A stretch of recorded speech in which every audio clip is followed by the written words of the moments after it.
Good morning. This is Roxanne Jones with Oregon Health Authority Problem Gambling Services here with Krista Dreyer from Sunshine Consulting. We are going to be conducting our Problem Gambling Community Readiness Assessment Scoring webinar today. You are all in listen-only mode right now. We will have opportunities throughout the webinar where we will be unmuting folks, but you can also use your question box to ask us questions throughout, and we will be monitoring that and responding to those. We are in listen-only mode so that we can get a clean recording. So that's a heads up. We are recording this so that we can post it for you to either go back to if you want to have some refresher, or for those folks who were unable to join us today. So with that, we will go ahead and get started. So again, welcome, and take it away, Carissa. Good morning.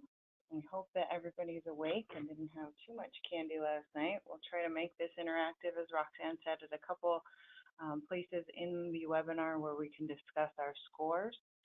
First off, I just kind of wanted to refer everyone back to an email that Roxanne sent out yesterday. And if you didn't get it, pull that up if you could. And what that was is she sent a sample interview to folks and asked for you to score that interview.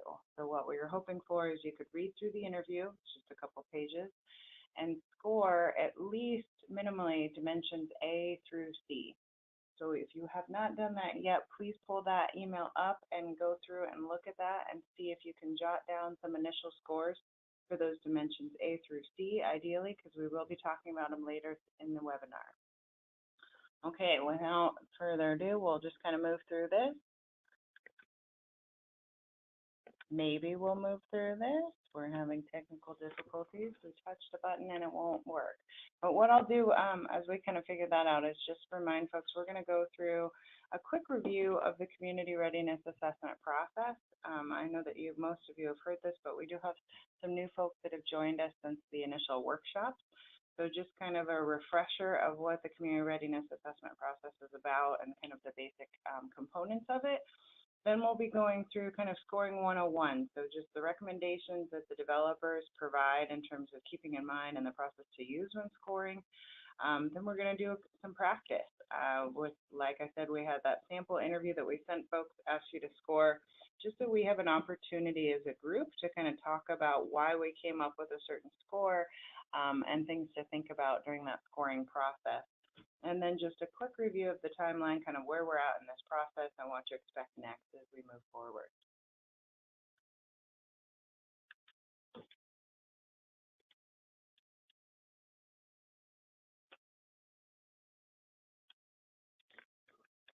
So as a reminder, the purpose of the community readiness model is to provide communities, organizations, and social networks with the stages of readiness for the development of appropriate strategies that are more successful and cost-effective. And that is a blurb out of the training manual developed by the developers of this tool. But essentially what it means is that when we go about planning for our prevention efforts, we often don't have kind of the context of the community. So a better understanding of where they're at, what they're ready for. And if we have that kind of that extra information, it allows us to develop strategies that are really appropriate for where that community is at that point in time. And then ultimately that makes our efforts more successful because we can pinpoint them and make them more specific to a community. And it also ensures that they're more cost effective, because if we're trying to say, for instance, move forward policy initiatives and people don't think that the issue that we're trying to create a policy for is even an issue, then we're not going to be successful with that. And we're going to spend extra resources that aren't really necessary at that point. So what we want to do is be able to really kind of dial in specifically where a community is at in these many dimensions that we'll talk about, and then develop strategies that are specific towards those.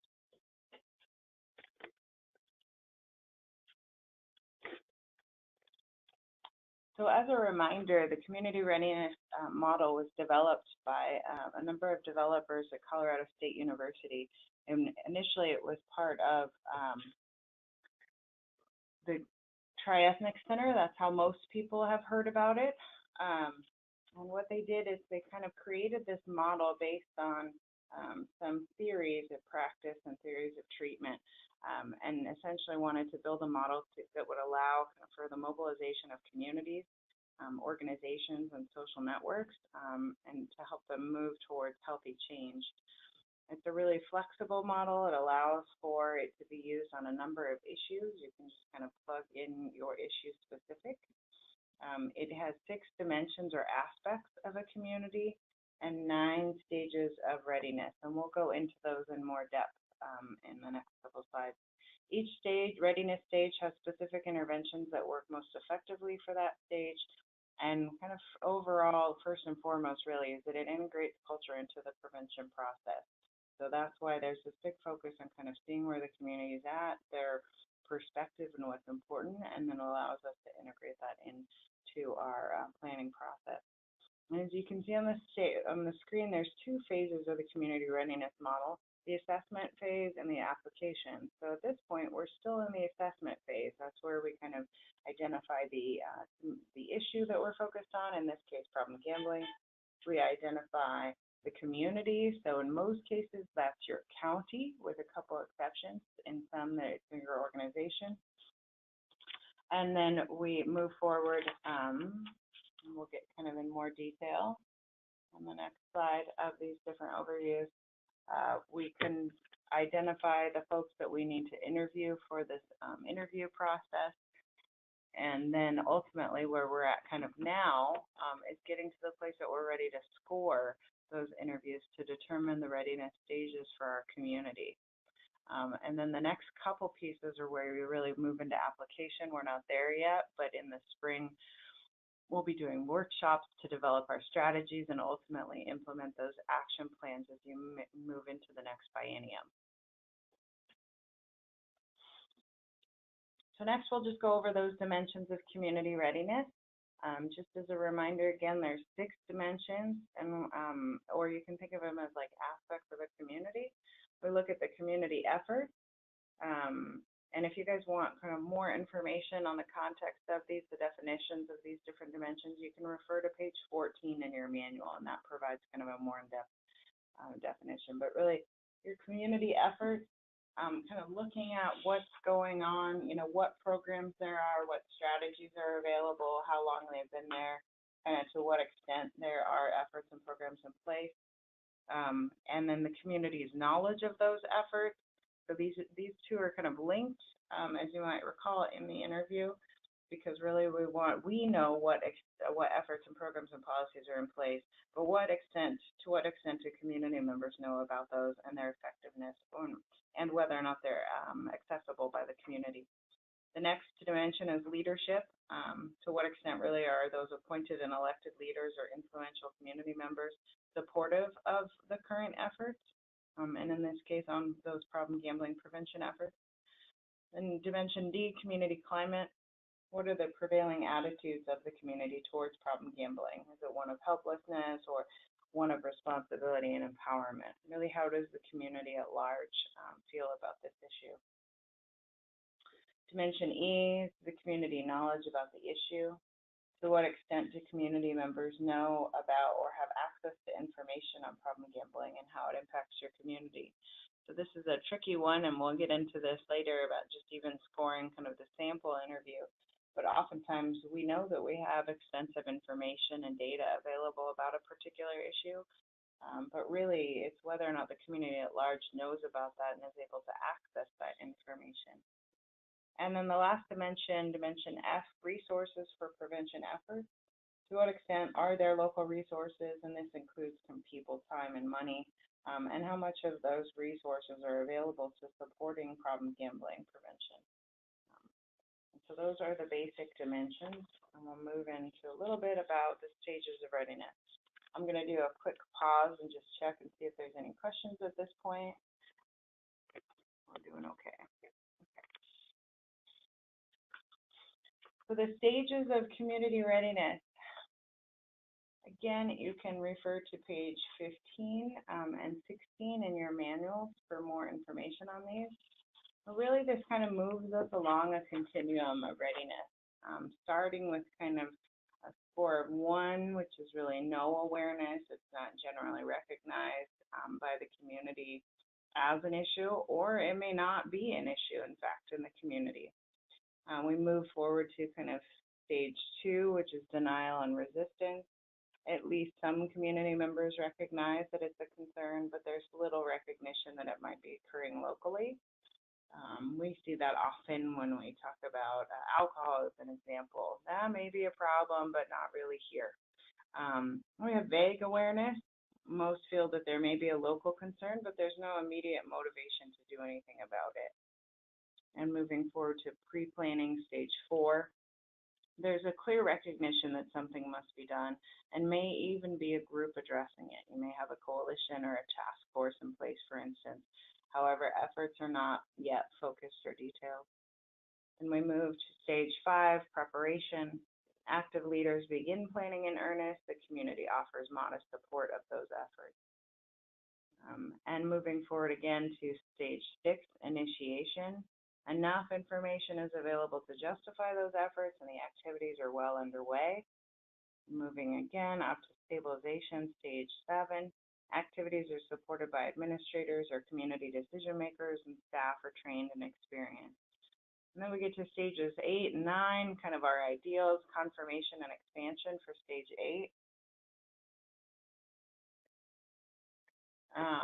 Efforts are in place, community members feel comfortable using the services. They support expansions, local data are regularly obtained. I'll tell you, this is where we kind of as preventionists often see ourselves. However, rarely is our community in the same place as we are. We know that there are services and efforts in place. We're looking for more financial supports for them. We have local data, et cetera. But to the community, our stakeholders, our local leadership, are they in the same place as us? Is kind of what this is about. And then kind of the highest stage, high level of community ownership, stage 9. Detailed and sophisticated knowledge exists about problem gambling's prevalence and consequences. Effective evaluation guides, new directions, and model is applied to other issues. And so these stages of readiness become really important as we move into this scoring process, because we'll be referring to the anchored rating scales for each of these, the dimensions, and they correspond almost directly with these stages of readiness.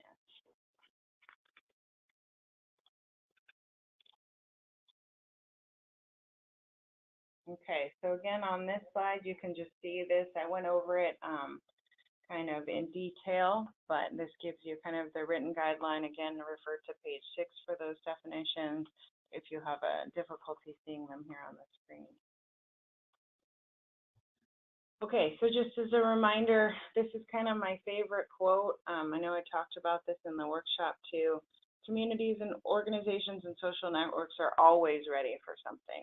It's not an issue of ready or not, but an issue of ready for what. And the reason why I like this so much is just because I think we often get stuck in a place where we say, we're just not ready, we don't have the capacity, or the community's not ready. And that may be true to some degree, in which we always have an opportunity to increase capacity. We may need more additional staff or investment of resources.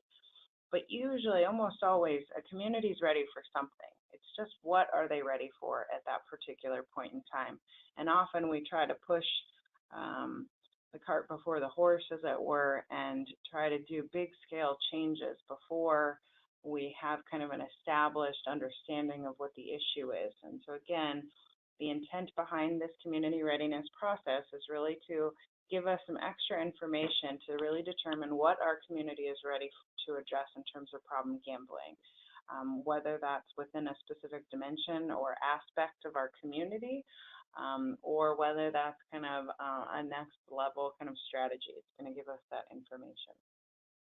So does anybody have any questions about this? I know many of you were able to participate in the original workshops, but for anybody new to this process, we really want to take an opportunity and address any questions that you might have, because this is a really brief review of the community readiness assessment tool and process.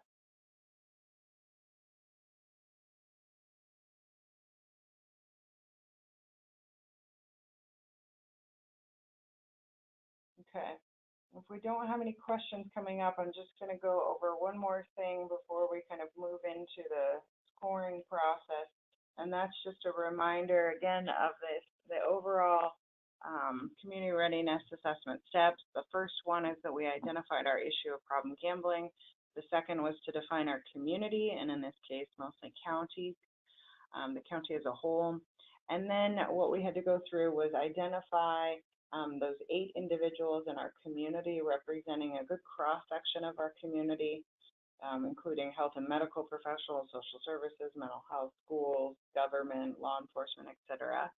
Conduct those interviews, those 8 interviews, transcribe them, and now we're moving in the process of scoring those interviews. So that's kind of just a reminder of where we're at in the process.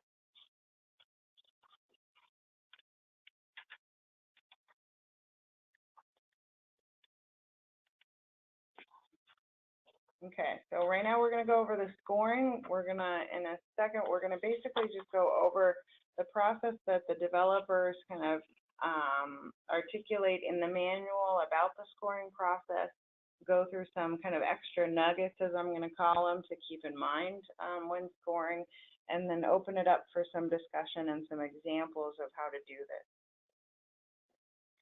So scoring the interviews. Really, there's a process for doing this. So we will talk about kind of the details, but overall, I want you guys to keep in mind we use 2 scorers, and we'll go into detail about the consensus scoring process, but we do this for greater accuracy, and it really makes a difference. The second kind of piece of information, keep in mind it's best if those scorers did not conduct the interviews. I find that this is not it's not necessarily possible in most cases. So usually one of your scorers will have conducted the interviews and the other is one of your other partners. It could be a coalition member, it could be a colleague. But it's best to kind of have one person that didn't necessarily do the interviews. So you have someone who's a little more objective. Ideally, the scorers should not have any friends or family who were interviewed. If you do have someone that's really close to you and you feel like there's a conflict of interest, have someone else step in and score that particular interview, just so you can make sure that you avoid those conflicts of interest. Use the comment sections to record any irregularities or impressions. This is just kind of other information that you may need to refer back to when talking about your scoring process. And then all interviewee identifiers should be removed before scoring to avoid personal bias. So in this case, what I often do is just say interview 1, 2, 3 and have something else that kind of ties those folks to those interviews if I'm going to repeat the interview process, or I can have it be interviewer A, B, something that just kind of removes their name from it. And then the interview content provides the themes that guide you to the correct item and the anchored rating scale. So this information just kind of is a reminder that you're going to look at those anchored rating scales and refer back to the language in the interview. It's one of the reasons why we really recommend having those interviews transcribed so that you're able to capture all the information in those. Okay, scoring nuggets. This is just kind of extra information that I find really helpful when doing this. Each dimension has its own anchored rating scale that corresponds with that section of the questionnaire. So as a reminder, we went through and we have 6 dimensions, A, B, C, D, E, and F.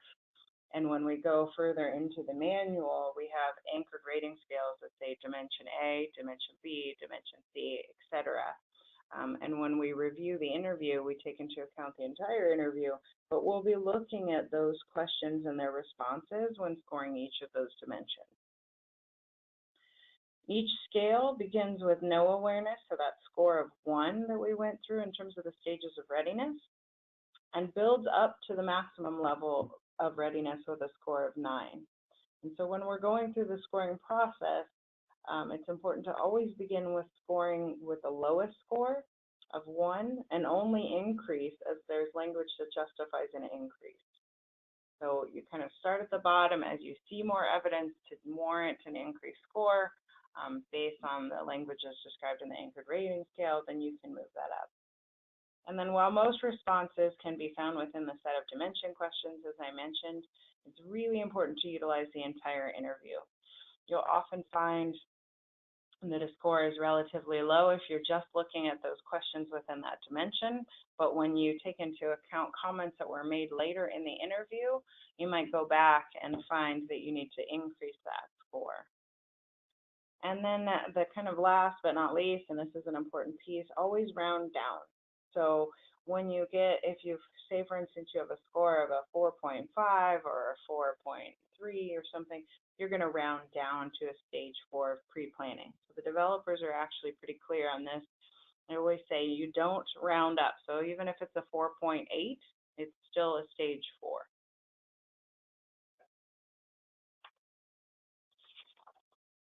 Okay, and then the step-by-step process. So when scoring, it's important to read through the entire interview in its entirety before scoring any of the dimensions. And I will say that I have not done this every time. And I have to go back and read through the entire interview. And so it's really important to just go ahead and do that from the get-go. You get a good sense of just kind of what the interview is about, what it's going to be about, and you have kind of a better view of the whole interview as a whole. So read through the whole interview in its entirety, then pull out those anchored rating scales, and begin scoring for those dimensions. You always start with the first anchored rating statement, working your way down or up, as it were, in terms of scores, and go through each dimension separately and highlight or underline statements that refer to each of the anchored rating statements. If the community exceeds the first statement, the score will proceed to the next statement. So this is kind of an important piece to remember. The highlighting becomes really important because you'll need that information when you do your consensus scoring with the other scorer. So I just want to do kind of a check-in. Anybody have any questions at this point about the scoring process?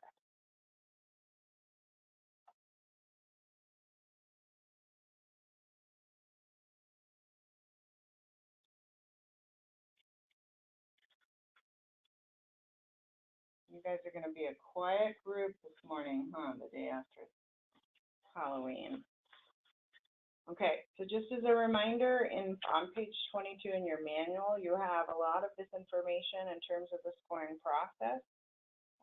So you can refer back to that. Again, it just talks about reading through the entire interview, working independently as independent scorers and starting with that first anchored rating statement. Working through each dimension separately, making sure that you highlight and underline statements, etc.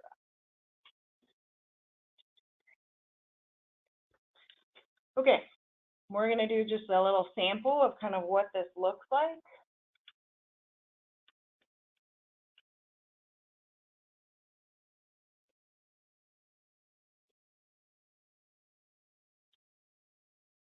So on the next slide, what you'll see is just kind of a sample. So if we're thinking, I want everybody to move to, let's see, well, it'll be on your next slide. You'll have the anchored rating scale. So just think about this in terms of, this is one of those reasons why we read the entire interview, because for instance, if we're looking at dimension D, community climate, there's only 3 questions in here. Not a lot to necessarily score on, so you do want to take into account all of the information gleaned from that interview. But we'll do it just kind of based on this. So just please describe your community. They're really focused on the individual. Whenever there's an issue, it's as if everyone throws their hands up in the air and says there's nothing we can do, it's their problem. What's the community's attitude about problem gambling? Same as every issue, it's like they know there's an issue, but they don't know what to do about it, so they just say it's that person's issue. Well, how supportive or involved is the community in the prevention of problem gambling? They're not. Okay, well, if we look at the next slide, we'll have the anchored rating scale for dimension D, which can also be found on page 29 of your manual. So if I'm looking at scoring this, I'm going to start with score of 1. The prevailing attitude is that problem gambling is not considered, unnoticed, or overlooked within the community. It's just not our concern. Well, in the interview, someone said they know there's an issue, so there's some kind of awareness. of it. So does that move us to the score of 2? The prevailing attitude is there's nothing we can do, only those people do that, or only those people have that. And if we look at the response to the first question, whenever there's an issue, it's as if everyone throws up their hands and says there's nothing we can do, it's their problem. In the second statement, it also says, in regards to problem gambling, they don't know what to do. They say that it's just that person's issue and they're not involved. So I just kind of want to open it up real quick and unmute folks to see kind of how you would score this particular dimension based on the information that we have in front of us.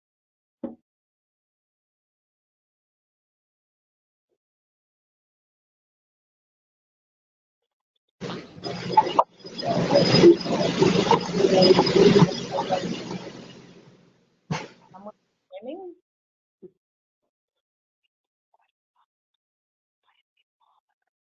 Okay.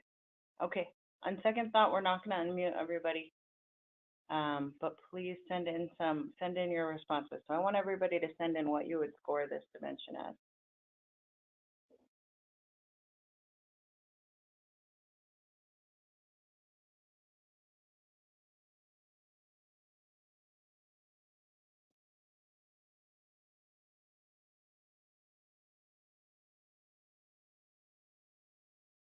I know, I apologize, I'm making you work this morning. I'll happily send you Halloween candy for participating. We just need kind of a score based on your first impressions of how you would score this particular dimension.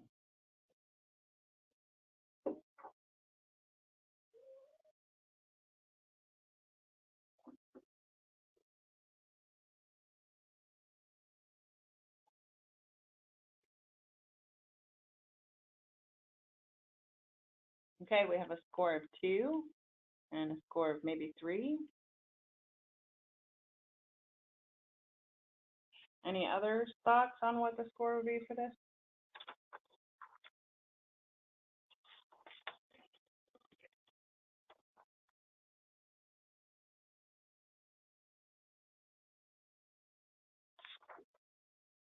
Okay. Well, I agree. Actually, in my notes, I have a score of 2. And then kind of the questions are, is there enough to justify a score of 3? So for the person who said maybe a 3, what is it in the responses that you felt like would bump them up to that score of 3?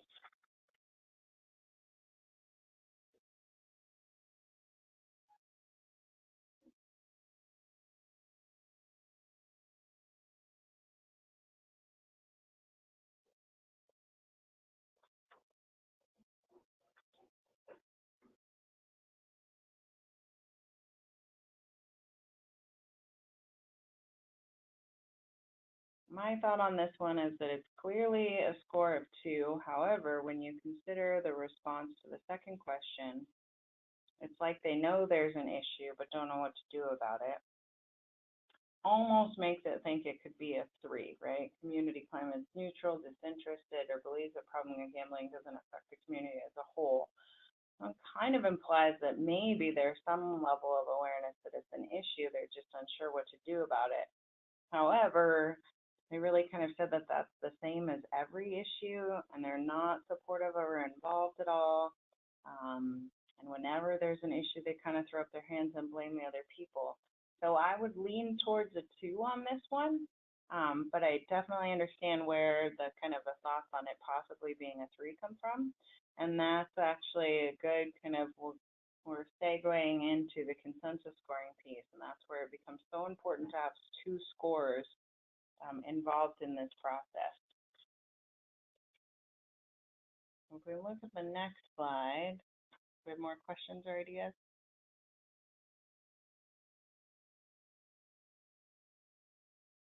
Our screen here doesn't offer a real easy way to see everyone's questions, so I apologize, we're a little behind.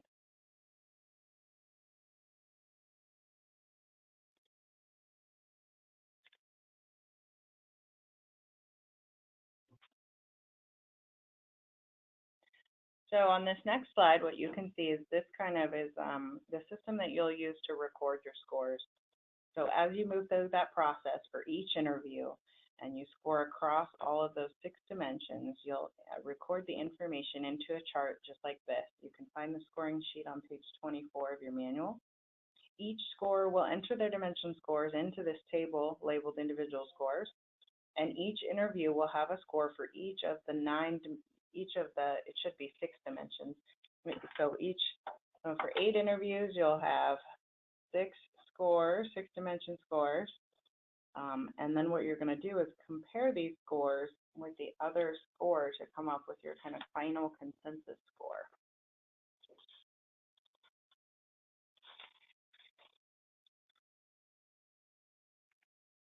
So consensus scoring, I've kind of alluded to it, but basically what it is the goal is to reach consensus on the scores by discussing the items or statements that might have been missed by one scorer and which may affect the combined or final score assigned. Remembering kind of the most important piece of this, different people can have slightly different impressions, and it's important to seek an explanation for the decisions made. So we're going to go through kind of that sample interview that I mentioned at the beginning of the webinar. And I'll tell you that Roxanne and we both individually scored, and then we went through the consensus scoring process.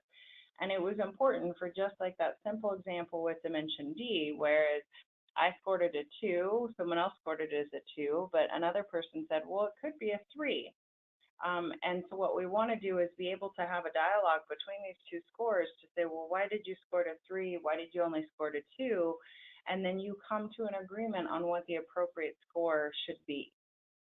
I tend to be an overly optimistic scorer, and I will kind of be easily kind of influenced by some of the information I know about a community sometimes. Well, I know that they meant this, or I know that there's that. And really we have to strictly refer to only what's in the interview itself. And so that becomes really important to kind of have those 2 people to kind of call upon each other and say, well, was that really there? Where did you see that? Why did you think that? And come to an agreement. And what you'll find is oftentimes you have the same score. So you both are in agreement to begin with, but for those couple dimensions where you have a slightly different score, just have that conversation about why you thought it should deserve a different score than your partner.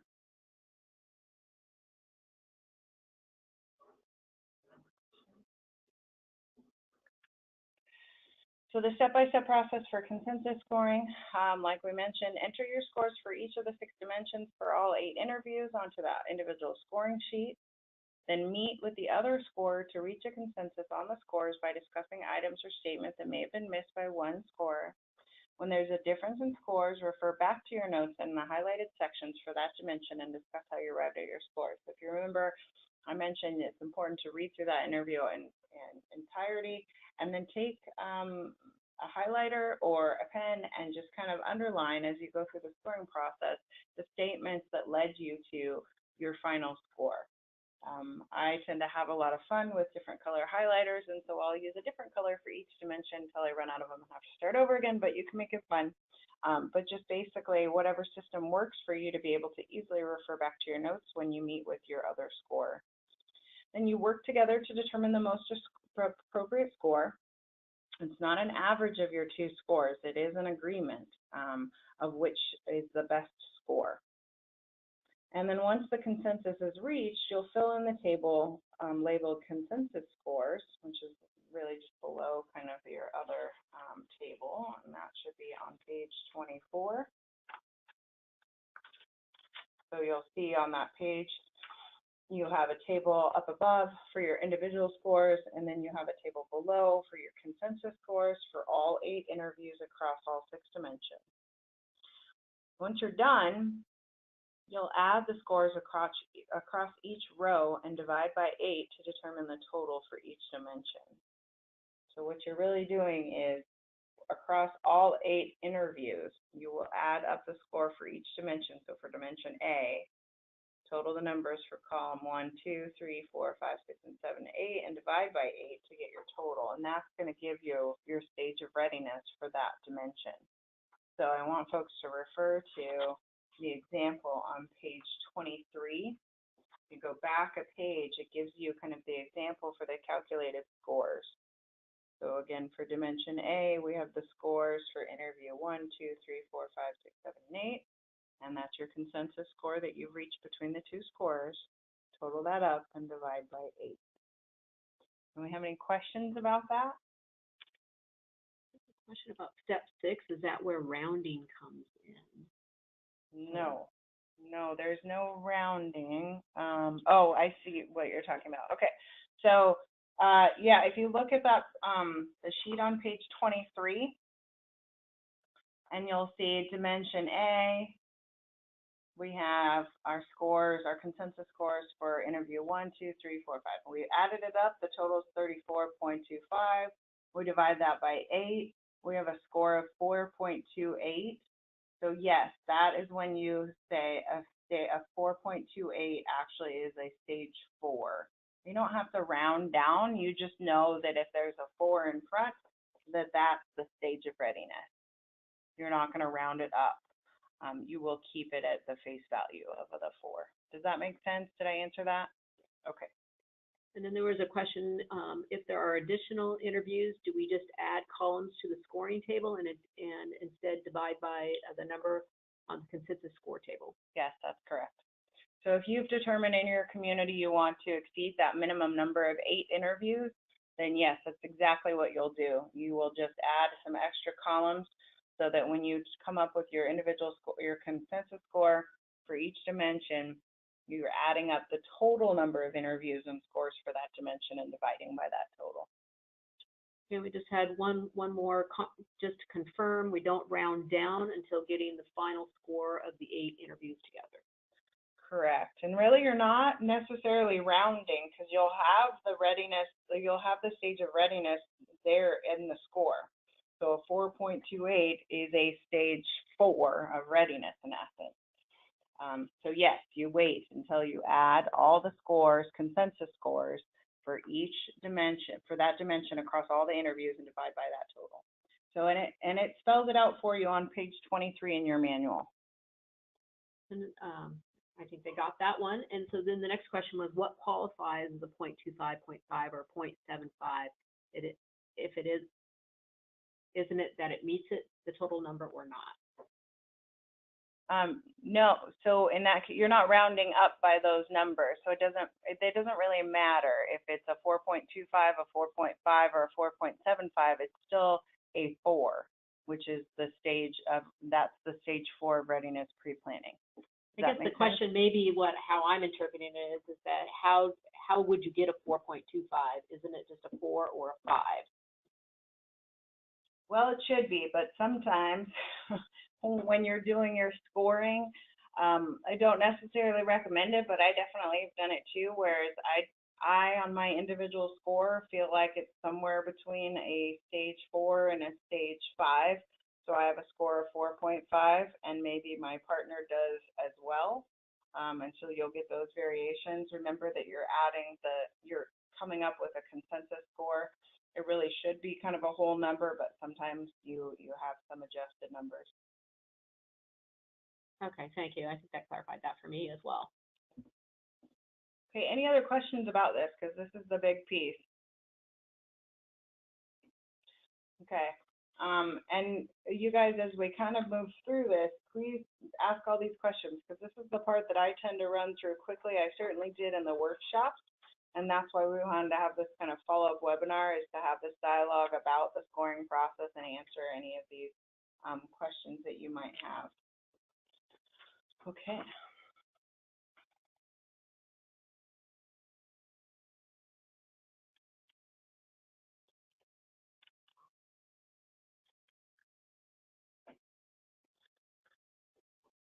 Okay, so just a reminder, really what we're preparing ourselves to be able to do for this scoring process. The reason why we're doing this is to ensure that our interventions are appropriate for our community stage of readiness and the culture of the community. So we want to pinpoint those scores and make sure they're as accurate as possible. Okay, so now we want to practice. So hopefully everybody's had a chance to score that interview that was sent out by Roxanne. Do folks have at least their scores for those dimensions A through C? I want to take a minute here and time out.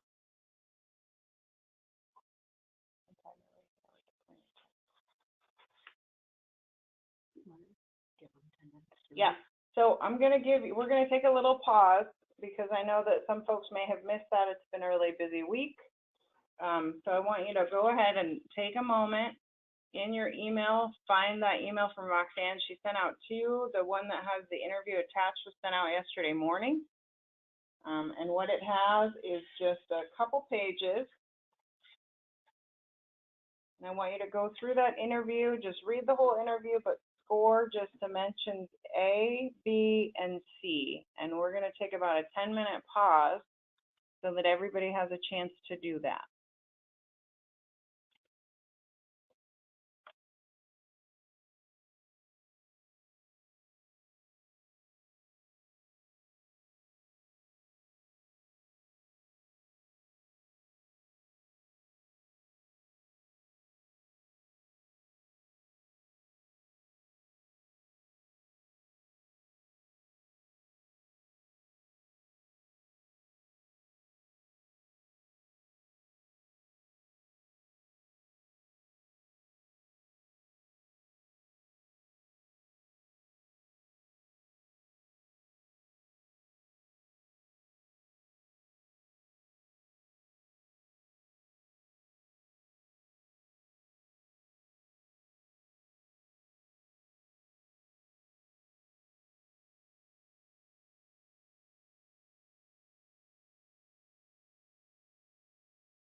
Okay, just checking in a little bit. I said I'd give you 10 minutes, so there's another 5 minutes.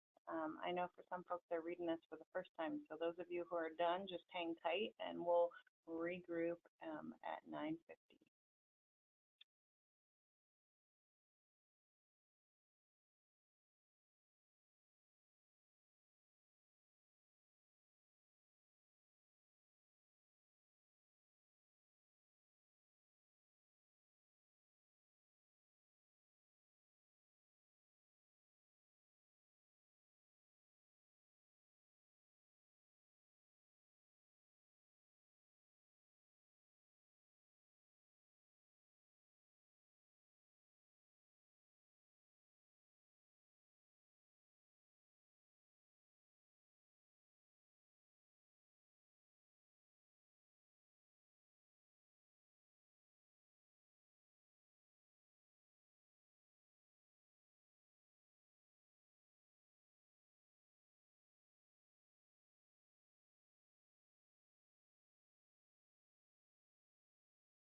Okay, I know that wasn't necessarily quite enough time, and we can walk through these slowly so that the folks who are still kind of scoring have an opportunity to do so.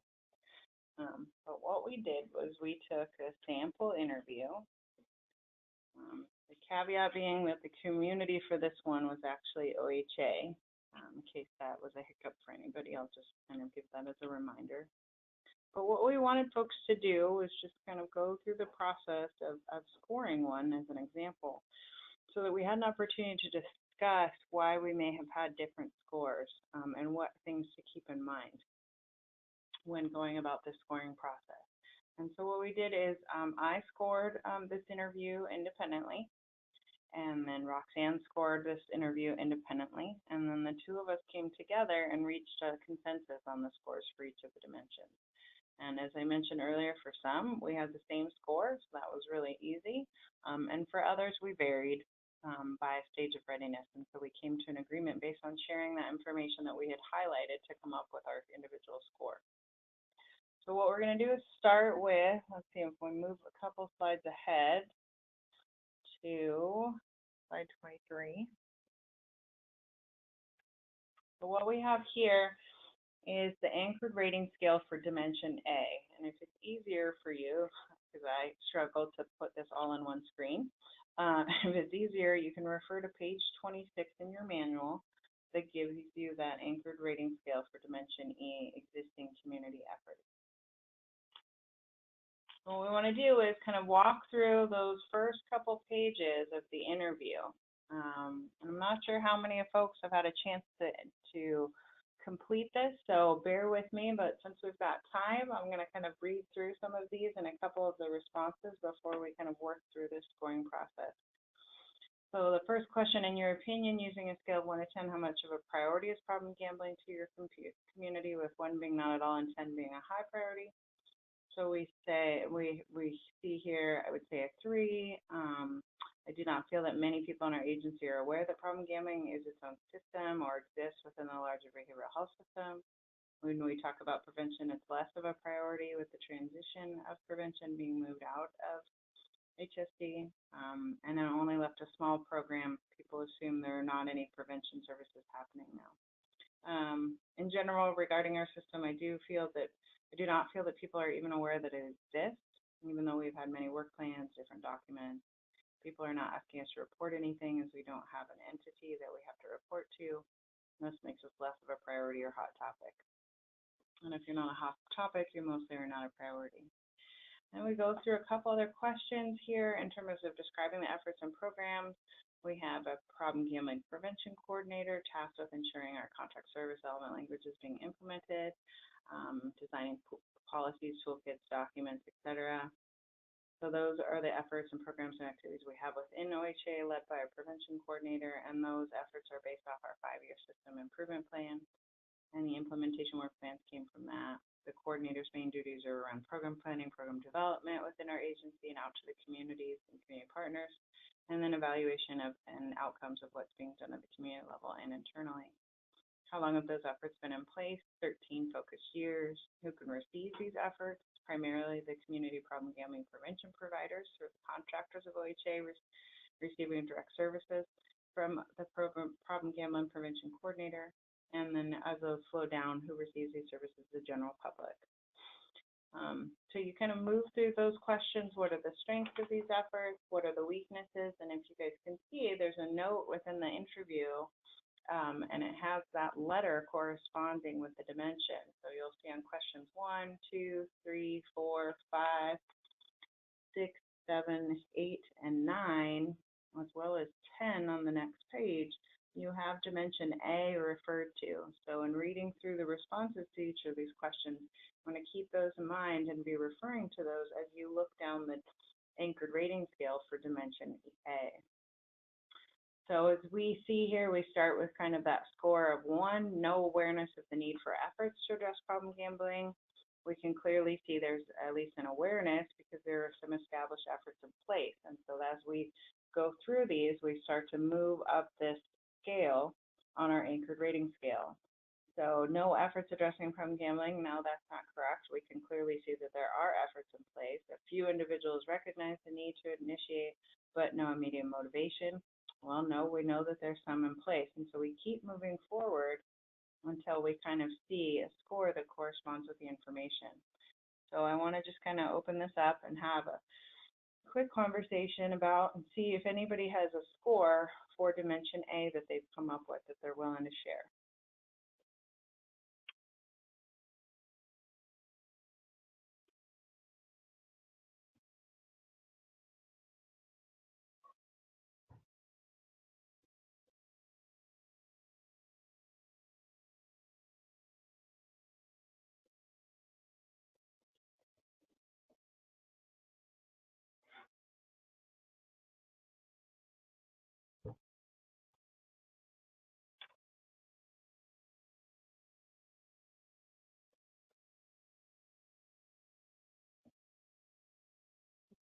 Nine. I'm seeing a 9 come in. I've seen an 8. Someone is conflicted. I see a 7.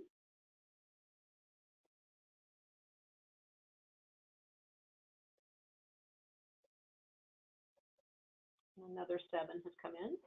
Okay.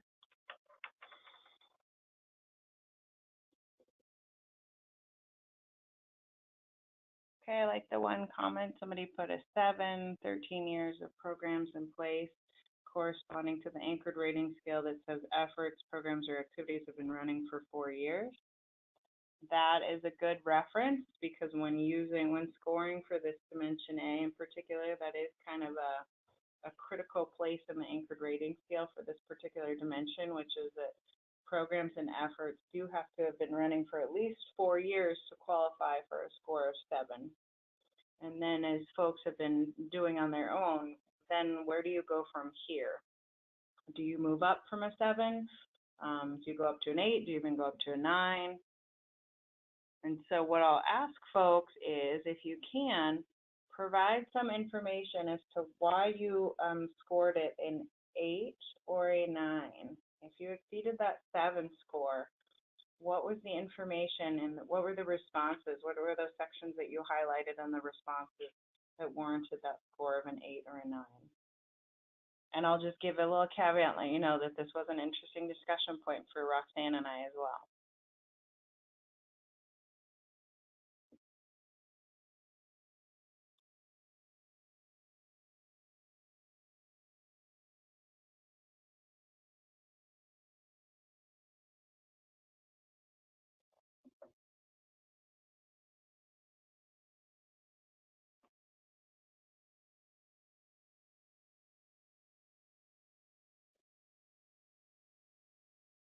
Anybody want to add some information in as to what kind of brought you to a score of an 8 or a 9?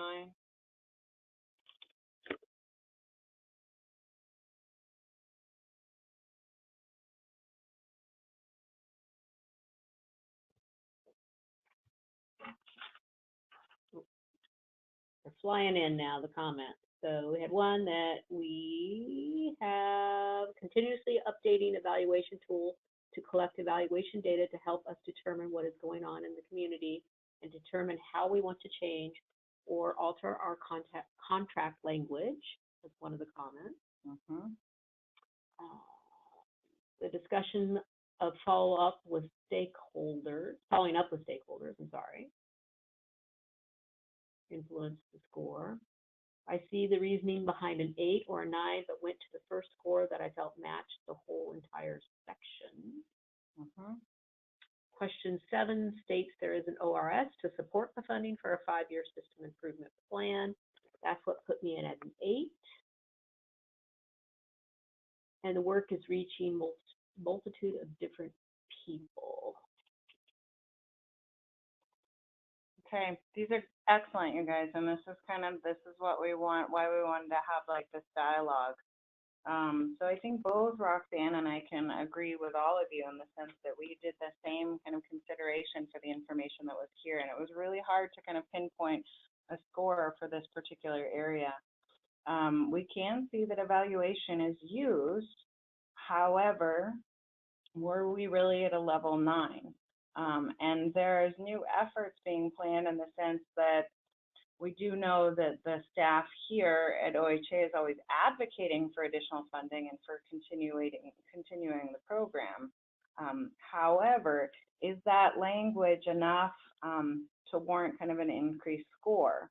And so ultimately what Roxanne and I agreed on was the score of a 7. These efforts and programs and activities have been running for at least 4 years. They've been running for 13. And while we are aware that several different programs, activities, and policies are in place covering different age groups and reaching a wider range of people, it doesn't actually articulate that in the interview. It doesn't clearly say that there's services for all age levels or a range of people. It says that the funding goes down to coordinators and then is dispersed at a community level. And so for both of us, what we did is we went back to that score that we felt could clearly be found in the responses, and we both scored it a 7. Now you could argue an 8 and a 9. You certainly could do that. You're not wrong on this one, because I think this was a difficult one in the sense that there were responses here and there. But overall, we both kind of felt that this was a score of a 7. And one of the things that the developers always say in their training is that oftentimes when you read things like this, particularly when it's about the work that you do, we tend to really go towards the higher score because we know all of this information. We know that we're actively using evaluation. We know that we're actively finding new efforts and opportunities for resources. However, is that information clear in the interview? And is that person, that respondent, providing that level of detail and information? And what we do is we kind of always opt for the lower score. And that's because it leaves opportunity for improvement, and it ensures that we're not kind of interpreting things that aren't there.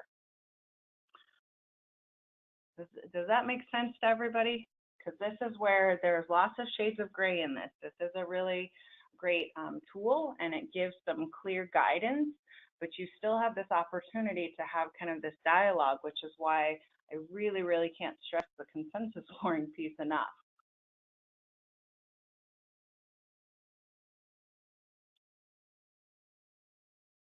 Okay. So if there's no questions about dimension A, then we'll move along to dimension B and kind of go through the same process. We're just going to go through this for those first 3 dimensions, and then if folks have questions about the other dimensions, we'll go ahead and we'll have time, I think, to talk about those. So if you go to the next slide, you're already there. Okay. We have the anchored rating scale for dimension B, community knowledge of the efforts. And so again, just as a reference, this is page 27 in your manual, if you'd rather refer to that than the screen. So an interesting note, it's probably historical information you don't need to know, but I've been using this tool for a long time. And it used to have, what it has is A and B are usually combined. So you see these set of questions in the interview itself. It's A, prevention programming, and B, community knowledge about prevention. And these questions are linked together. But they do their best to kind of separate them somewhat.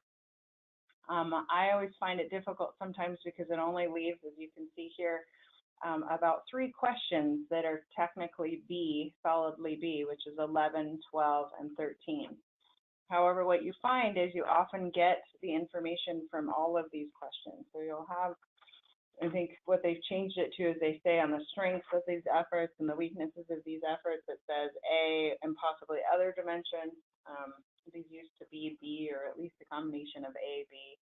But in any case, what we do is kind of work with the guidance that we have given to us, right? We've read the whole interview. We've taken into account the responses from this first set of questions, but we're going to look at the responses for questions 11, 12, and 13 for now to understand or determine our score of readiness for dimension B. So question 11, in your opinion, using scale of 1 to 2, how aware is the community of these efforts?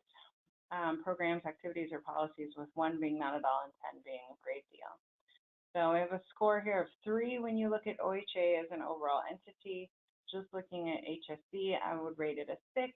The reason I say that is I don't think a lot of the programs in HSC are aware of all the different programs that exist. This is for problem gambling, right? When I think about HSD executive leadership, I feel the majority of them have awareness that we have a program or system, we have staff, aware of some of the program activities we participate in. We do seek out information from them, and they have seen things at the exec level, for example, like policy option package for additional funding. I feel this rating has improved over the last 2 years as turnover has occurred, and we've given them time to learn. OHA is a 3, but the OHA executive leadership has become more aware to do the policy option packages. So just a reminder, because I got hung up on this one too. Keep in mind that the community for this interview is OHA, not HSD. So number 12, please explain what you believe the community knows about the efforts, such as the purpose, what they offer, how to access them. The response, agency is not very aware of the purpose of the effort. I believe most probably are not aware that free treatment services are available or how to access those. Almost positive they don't know what prevention services offered look like. Difficult because all different programs that are offered by HSD. And then are there community members who are involved in sharing information about activities or efforts? Besides the 3 program staff, the manager of those 3 is involved in sharing activities and efforts. In the past, the behavioral health director level, we were more integrated into information sharing. With the separation of prevention that occurred 3 years ago, we kind of got dropped from that information sharing and policy unit, and everything became about mental health and substance abuse disorder.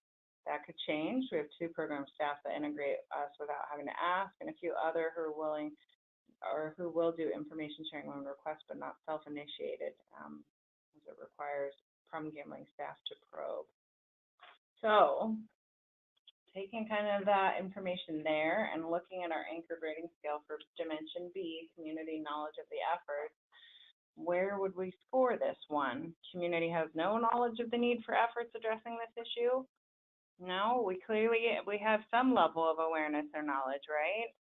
So then we move it up to a score of 2. Community has no knowledge about efforts addressing the issue. Well, there was at least a description of some, right, but maybe not detailed. So again, where do we fall with this kind of score for Dimension D? Go ahead and take a minute, think about it, and then send in some scores.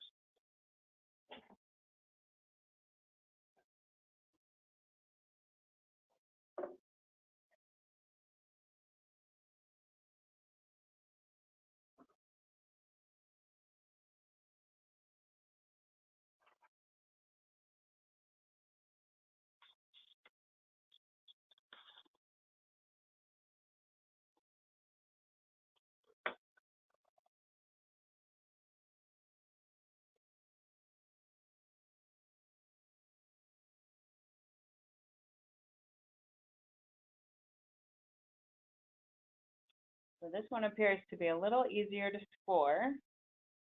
Most of you are pretty consistent. Looks like we're generally in the 3 and 4 range.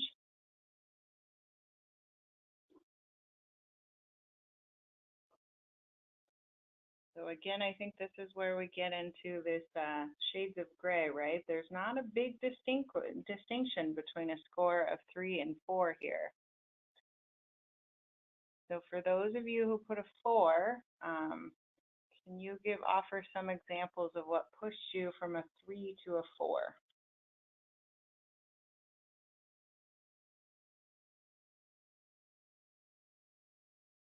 And again, this isn't a test. There's no firm right or wrong answer here. This is just kind of us having an opportunity to share why we felt we went a certain direction in terms of the score.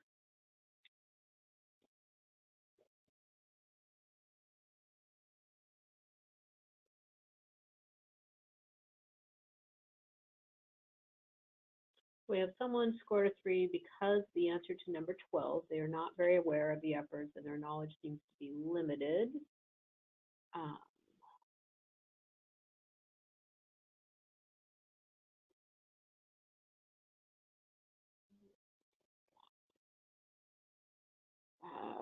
In response to the 4, for me, it was the piece about program staff integrating problem gambling without having to ask. So I thought that bumped it from the knowledge is limited to knowledge to integrate, or knowing to integrate.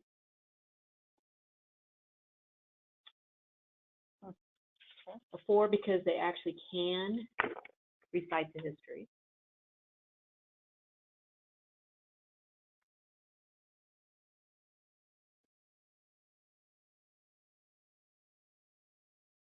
Okay. So these are great, and this is again why we kind of have this opportunity for consensus scoring. In this case, Roxanne and I went with a score of a 3, because really what we read in this was the distinction for us between the score of a 3 and a 4. And like I said, there's no right or wrong here. This is just kind of how we interpret it. I do think I can definitely see and appreciate the comment in terms of a score of 4 that there were 2 staff that integrate without having to ask, or who will share information when requested. But what we felt kind of kept us at that 3 instead of moving us to the 4 was that it was clear that the extent of knowledge was limited. So there may have been more than a few that had heard about the efforts, but their knowledge was really limited. And so in question 12, as I think one of you referenced, it said the agency is not aware of the purpose of the effort. I believe most probably are not aware that free treatment services are available or how to access those. And granted, we are talking about prevention, but then in response to prevention, and I'm almost positive they do not know what prevention services offered look like. And so that's kind of why we stuck with a 3 in this case, but definitely could see the 4. And so these are the great examples, again, of why we have kind of this consensus discussion between 2 scorers. Anybody have any questions about Dimension B?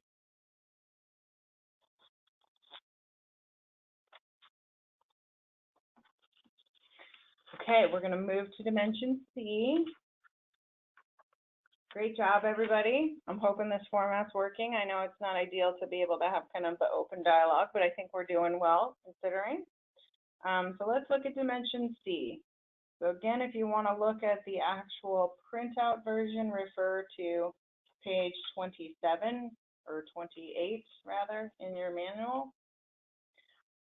Okay, so here we move on in our interview to the next set of questions.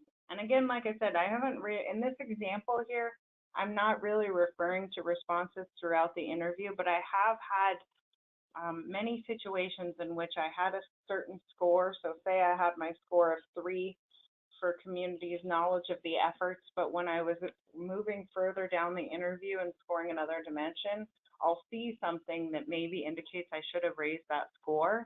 And that's where, just kind of as a reminder, you can use responses and information throughout the interview to influence your score for a particular dimension. You just kind of have this guidance for sections. Okay, so looking at Dimension C, we have questions 14, 15, and 16 as kind of our main body of guidance.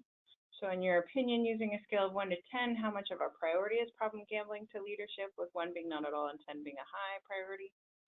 So the response was a 2.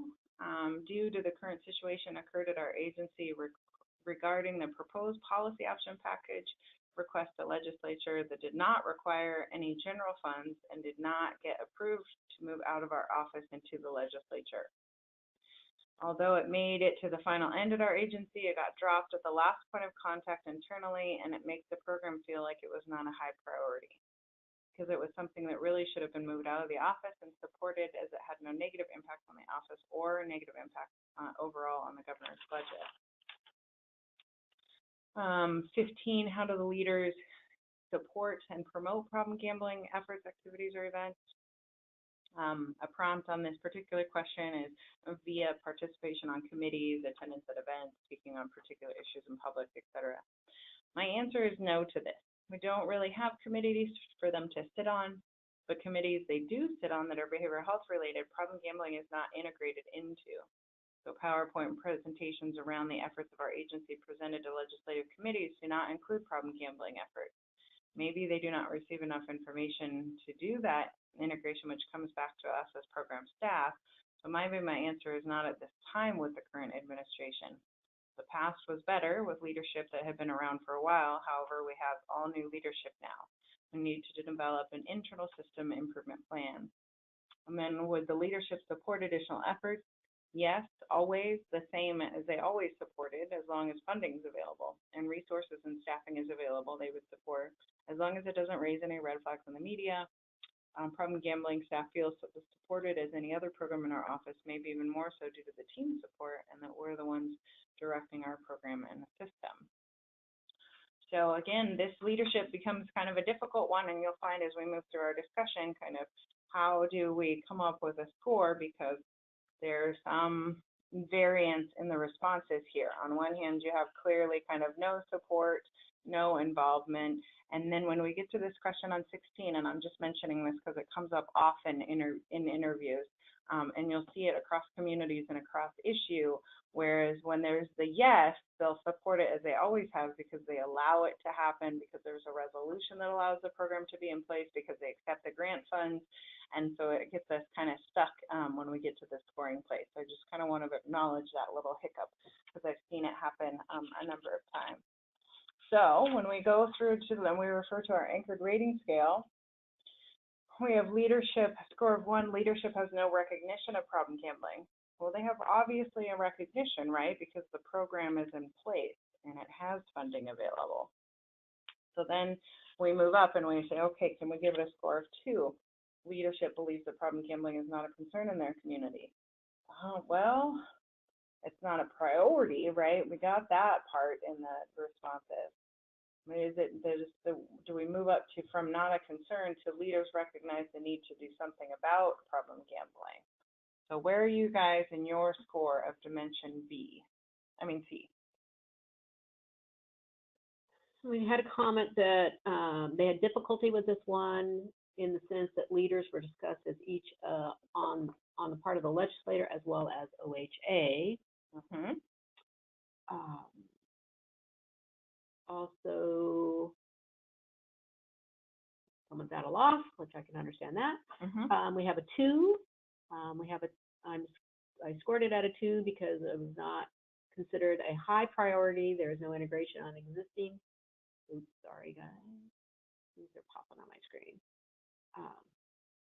No integration on existing committees and no specific committees for them to participate in, and the support is dependent upon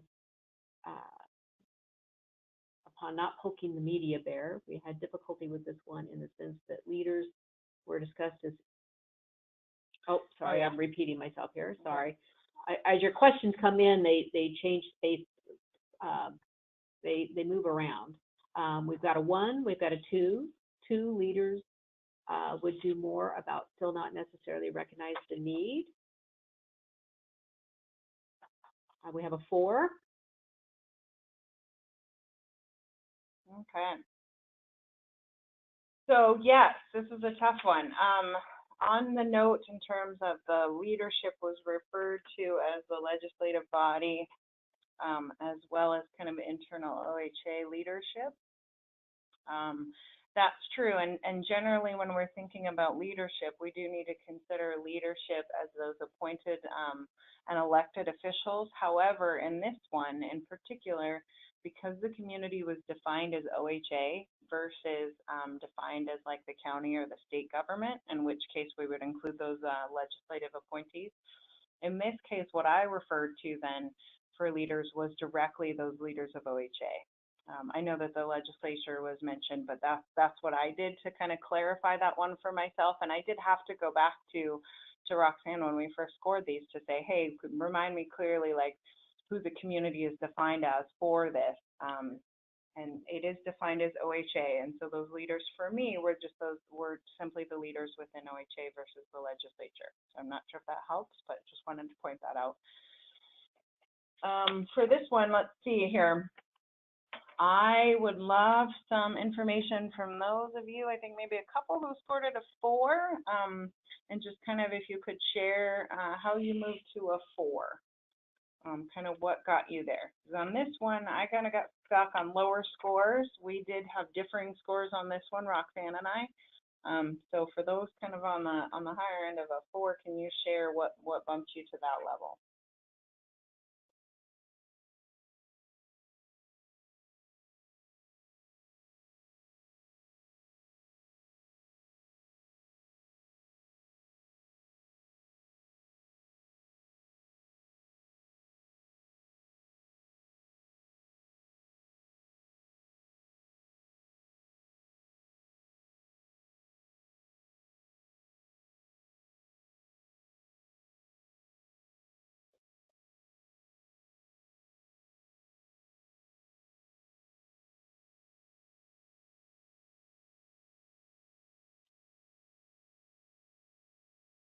Okay. Well, I'm not seeing a response. So we'll go back to kind of the lower scores and say, I definitely agree with those of you kind of in that 2 and 3 range. The 4 is a little harder in the sense that we don't, I don't see, but I may have missed this, is why we have this discussion, kind of how the leaders are trying to get something started. There is a program in place, so technically, you could say that that's something there. That's a difficult one, but I can see how kind of this one, again, lots of shades of gray. For this particular, We did have a comment come in about the 4 was based on leaders being defined as not problem gambling staff, but higher ups as of OHA. yeah, so again, I guess I would just say, and so what were the examples of the higher ups at OHA in trying to get something started or being part of a committee? And just those are just kind of things to think about, because in the responses, it's kind of clearly articulated they don't have any committees for leadership to sit on. And of those committees that they do sit on, because problem gambling is not integrated into those, and it's not presented to them. There was an acknowledgement that it may be because information wasn't shared, but that really not at this time are leaders kind of support or promoting of problem gambling. The answer to that question was kind of a no, a firm no on that one. So that just kind of keep in mind, because I know sometimes this is where we want, like, it's just kind of hard. So just open yourself up to have the conversations with each other and talk about kind of where you saw something where maybe somebody else didn't see something. For Roxanne and I think we ultimately came to a score of 3. This is one where I had a lower score of 2. But again, it was kind of a difficult 2, and so I bumped it to the 3 in discussing things with Roxanne, because it wasn't that it wasn't that leadership believed that problem gambling wasn't a concern. It just wasn't that they were actively involved in promoting it. So that was the difficult place in terms of moving these scores, right? So I think most of you are probably in the same place. I saw lots of scores of 2s and 3s and even 1s in some places. Ultimately, we went through with a 3 because they are supportive of the efforts as long as that funding is available, but they're not promoting it or moving it forward in any way. And so that's how we came up with that score. Does that make sense to folks? And so again, I don't think that there's any right or wrong answer. Certainly, the more you've been doing this, the easier it is to come up with a score. But I'll even say, just kind of in my own experience of this, I tend to be kind of a pretty hard line scorer when I first start scoring interviews. And so the first 4 will seem pretty low. And as I get to scoring the next set of them, I tend to be a little more laxed as I get tired. And so I have to go back and be kind of consistent in my scoring.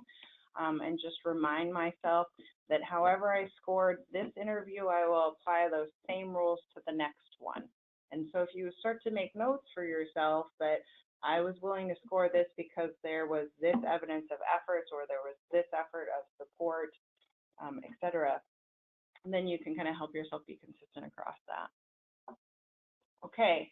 Now, we have a little bit of time left, and so I know that not everybody had an opportunity to score the whole interview, but both Roxanne and I did. So if anybody has any questions about scores to dimensions D, E, or F for this particular interview, go ahead and share those with us now, and we can kind of talk about them. I know somebody said they had a hard time with dimension F, so if you want to ask any questions, go ahead and let us know what those might be.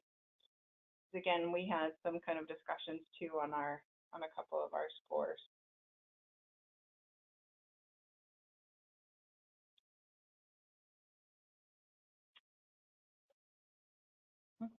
So our leadership score came out as a 3, correct? Uh-huh. Okay. Yep. So we had a question about what was the leadership score, and our consensus score was a 3.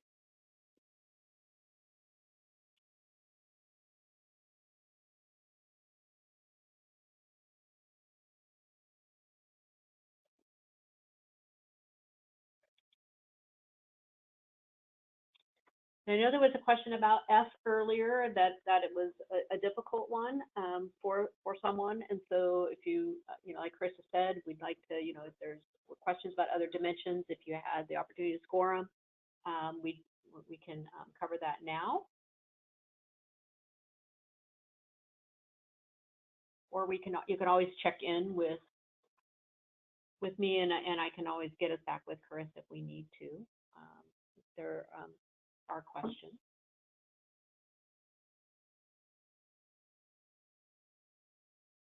We're staring at our screen intently, waiting for your questions to roll in. They would be interested in hearing our scores for D and through F, and can you mention your scores for E and F? Okay, so for dimension D, we had a 3. For dimension E, we had a 4. And for dimension F, we had a 6.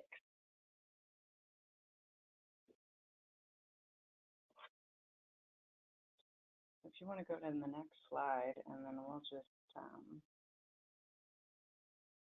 do kind of a practice calculation here.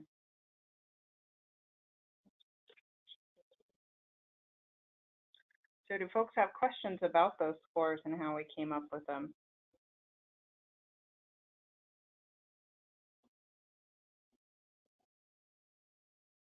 What happens with the comments section? Is that just for your information? Yeah, I always struggled with this one. Sometimes I would put in the comments section or just kind of my notes on the interview in general, body posturing, body language, things like that, where people, maybe I felt like people weren't sharing as much information or weren't as honest. It's kind of a difficult thing. I just think you have to, if there's extra context in terms of doing the interview that you feel like is important information to be shared with the scores, then do that. Okay. And we have a question on how is F a 6? Dimension F a 6.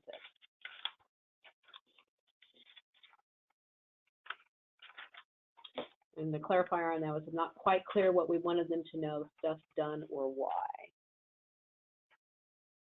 Not clear what. I'm not sure I understand that comment, but I'll go through F and talk about that. So what we have on F is really kind of the resources that are available, what's the community's attitude about supporting those efforts. And just so everybody's with me, I'm on section F of the interview. I'm looking at page 31 of the manual for the anchored reading scale. So in the interview, it says, what's the community's attitude about supporting efforts? We're all about providing meeting space. Agency's attitude is supportive of our efforts, but not necessarily people volunteering or making financial donations. Are you aware of any proposals or action plans that have been written? The 5-year improvement plan was written to support the work we do here at our agency, and our guiding document for what we do on a daily basis. The policy option package to try and receive additional funding to help support programs in the communities was put together. It didn't get moved forward, but it was put together. If you recall that part in the leadership section. And what type of evaluation? We evaluate treatment, follow-up studies to see how people are doing after they left treatment. Again, that's treatment specific. So in terms of prevention, quarterly annual reports from prevention side that help drive future directions. So if we look through dimension F, is there no awareness for the need of efforts? No, there's clearly an awareness. There are resources available. So that's a 2. The community's not sure what it would take or where it would come from. No, because we have the efforts in place. We do have a problem gambling program at OHA. So the community has individuals, organizations, space that could be used. We do have some members looking into available resources. No, we already have them. So that's an automatic 6 in the sense that resources have been obtained and or allocated for problem gambling. So throughout the interview, maybe not as clear in this section, but throughout the interview, it clearly states that there is funding available. There are program staff in place, and they've been in place for 13 years. Does that make sense in terms of a score of a 6? We had a hard time on this one. We didn't go up in our score, even though we know that kind of in theory, right, we had this policy option package that was put together, but it wasn't moved forward. So we stayed at a 6 for this one. And she clarified she'd missed the qualifiers about what resources were, et cetera. So, okay. Yeah, this one is kind of a gimme of just like Dimension A tends to be like, if you've had those efforts in place for a certain number of years. I guess the only caveat would be I would just remind folks that when you are looking at this, what often happens, because this happens with substance abuse too, is people will respond based on their knowledge of treatment. And you have to kind of parcel that out into just the specific responses around prevention. So if you heard me, I did that just now in looking through the responses around Dimension F to kind of not get caught up in the responses around treatment and focus only on those around prevention. So that happens often in Dimension A as well as Dimension F and some of the others, but just remember prevention focus. And we did have a comment again on F. They'd given it a 4 because the space was available, but not the additional resources, parking, et cetera, to be able to accommodate. No buy-in from the community to volunteers to help. Work is being done, but not enough for me to score it higher than a 4. You were right. I definitely can see the reason why you would do that based on the responses in this section. So this is actually a great example of why you need to use the whole interview to score a particular dimension. So if we're looking strictly at this, it doesn't really say specifically that those resources are in place. It does talk about the 5-year improvement plan to support the work that we do here, but it's not as clearly articulating the financial piece in this particular section. But if we think about the interview as a whole, in the beginning, it does say that we have funding in place and we have an ORS that ensures we continue to receive the funding level that we have right now. And that's actually question 7. But you can find it in a number of areas and right in the beginning of the interview. So you are correct. If you were looking strictly at this, it would be difficult to kind of bump up that score. But if you consider the responses in the whole interview, it is clear that there are resources in place. And allocated to the communities too, because that was the other piece in that beginning of the interview where it said not only is there funding available at the state level, but that funding is then allocated to communities. And the follow-up question on that was not clearly mentioned, or I'm sorry, but those funding options are not donations, correct? And it's correct. Our Oregon Health Authority as a state entity does not take in donations, and so that's how it falls different for us as a state entity. So it was a little odd for us as well, is that as a state entity, our ability to do some of those things is different than what might happen at a community level. Yeah. The same goes with volunteering at the state level. To have an intern, they usually have to go through a specific program and somehow be connected to the state office to have an intern. Whereas if you go at a county level or a community level, it's a lot easier to engage students and other volunteers in your work. Correct. So then for Dimension E, there was someone had a 2 because it seemed like the information was available on their website but was not clearly mentioned, and question 21 stated that it was not a focal point. Yeah, great question, because we really struggled with Dimension E too in talking about this one, because this was one where, again, when we do this work, we know that the information is there. We know that we collect the data. This was an interesting one. We went higher to begin with, I think, actually, on this one when we were having our consensus scoring discussion. So if we look through this one, to refer everybody so that we're on the same page, Dimension E starts on kind of the back of the 3rd page or something. It's knowledge about the problem, question 20 through question 23. So it's what type of information is available. It says there's information on the web page. We're written into an org chart. We talk about things in the staff meeting. How knowledgeable are folks? I don't think they're very knowledgeable. There hasn't been a lot of information sharing around the programs in general. But then when we get down to the specifics in terms of what local data on problem gambling is available, if you connect with problem gambling staff, there's a lot of data available. We have an evaluation annual report that contains all kinds of data about the treatment side. Who we are seeing, what that looks like. When we get to prevention stuff, we have prevalence studies on adults and adolescents. We have reports on prevention efforts that are taking place. We have survey results on workforce needs in the field, results on what problem gambling looks like for the correction community, and there's a lot of data available. It's just about people knowing who to ask for it. Not easy to find. And so how do people obtain it? Connect with a problem gambling staff team member, and could also locate it on the web by doing a Google search if they maneuvered over Oregon PGS.org, etc. So I actually went back and underlined this because this was part of our discussion. There is, if you look through the scores, the knowledge was limited. However, when you move down, there are a few members who have basic knowledge of problem gambling and recognize that people are affected by the issue. And then in terms of looking at a score of 4 versus 5, some members have basic knowledge and recognize that problem gambling occurs locally, but information or access is lacking. And then a score of 5, some community members have basic knowledge, including signs and symptoms. General information on problem gambling is available. So on this one, it's clear that there is prevalence data available, but people aren't very knowledgeable because they aren't accessing it. And so we kind of really focus on the fact that the data is available, but it's not accessible, limiting people's knowledge, but that the data was there. And that's why we went with a higher score of a 4 versus the 2, no knowledge, because clearly staff is available, that there's data. It's just not made, we need to work on kind of access. Does that make sense?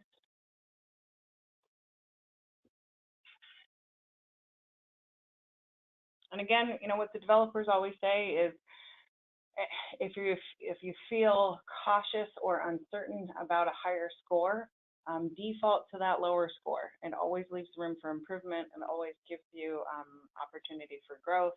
And then you're not, you know, giving a higher score when maybe it shouldn't be there. But that's kind of why we ended up with a score of 4. Clearly the data is there. It's actually even very specific. It's just an issue about people accessing it. Okay, any other questions about this scoring?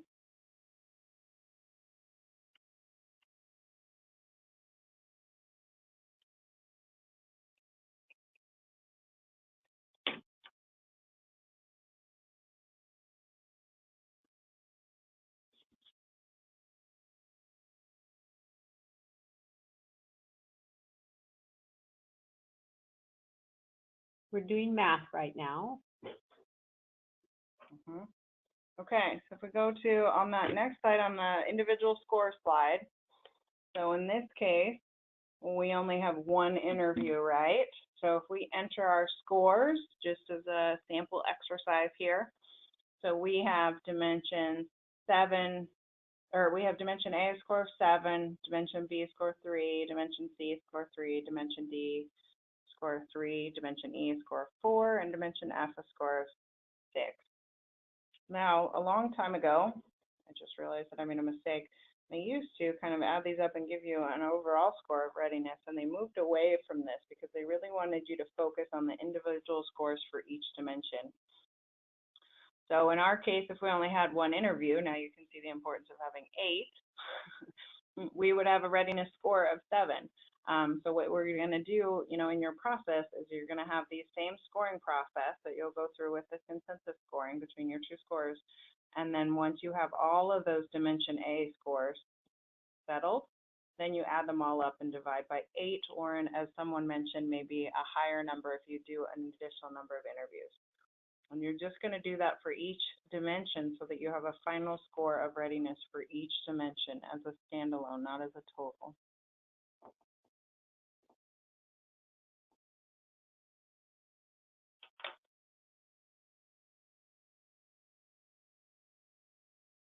We're pausing and reading some questions, but I think that's about it. Does that make sense to everyone? Does anybody have any remaining questions about the scoring process?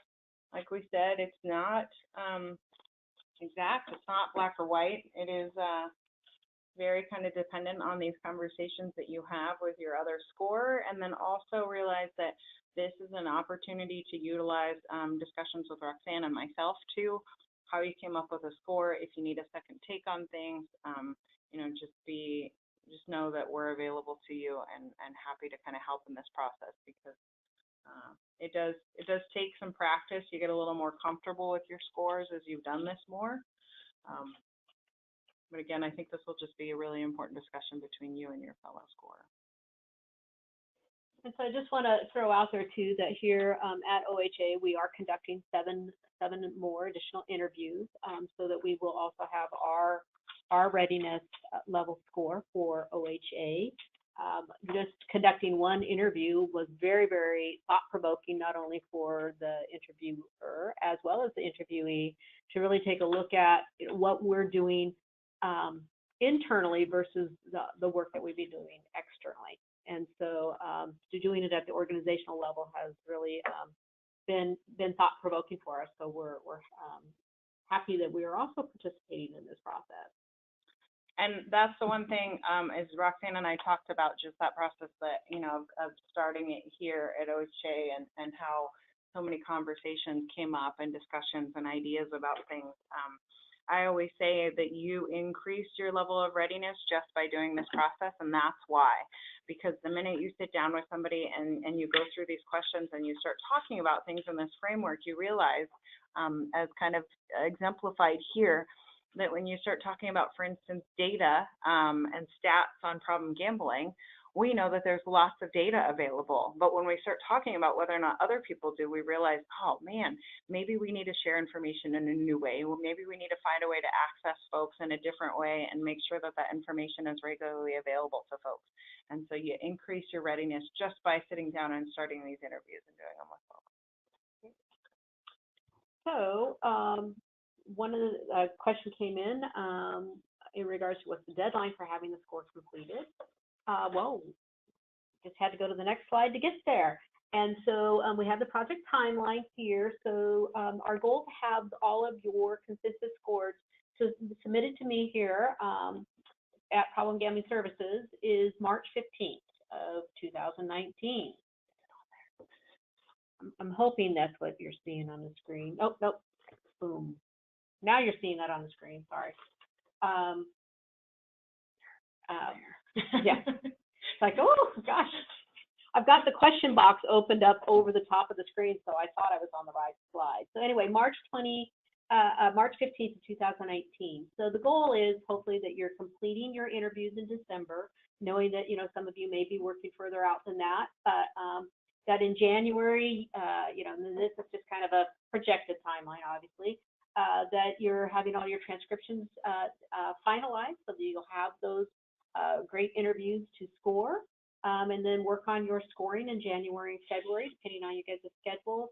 But we do need to have all of the final consensus scoring submitted to us here by March 15th. And then in April, I believe it's April 10th, we have the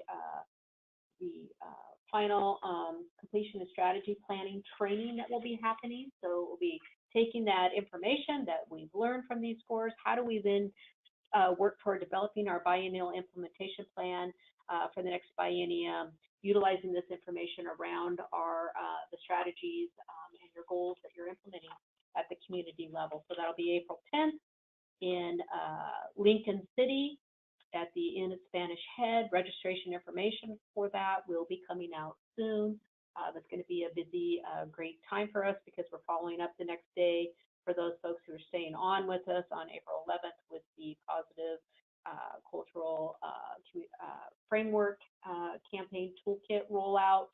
And then on the 12th, we'll have a half day for our prevention providers, coordinators and their staff, if they so choose, to come together and work on the development of the biennial implementation plan.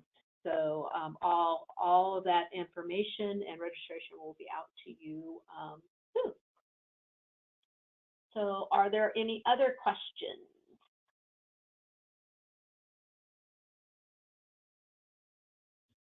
Oh, what happened here? Sorry, guys. It's clear that I'm used to running these from my computer and not a laptop.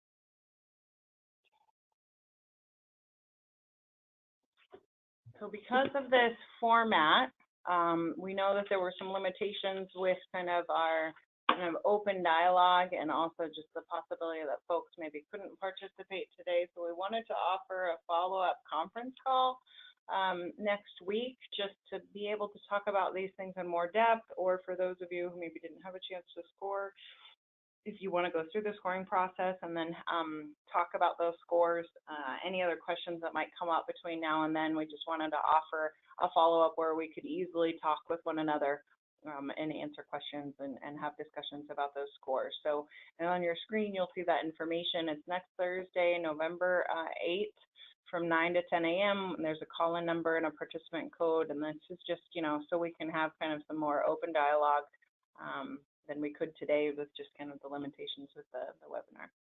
And we can also look at if there is a need to schedule additional conference calls, if folks would like to do that as you're moving through your process. But we wanted to give the folks an opportunity for this to kind of settle with them, and then kind of come back next week when it's still fresh, and have that opportunity for questions.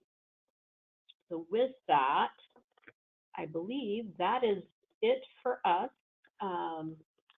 So we do have the ability also, if you are feeling that you are going to be in need of some additional technical assistance support, please connect with me, and then I can work with Carissa in regards to getting some technical assistance out to you if you are in need of that. So without seeing any other questions, I want to thank all of you for joining us today and bearing with us with technology, and we get better with time. So anyway, thanks a lot, and all of you guys take care.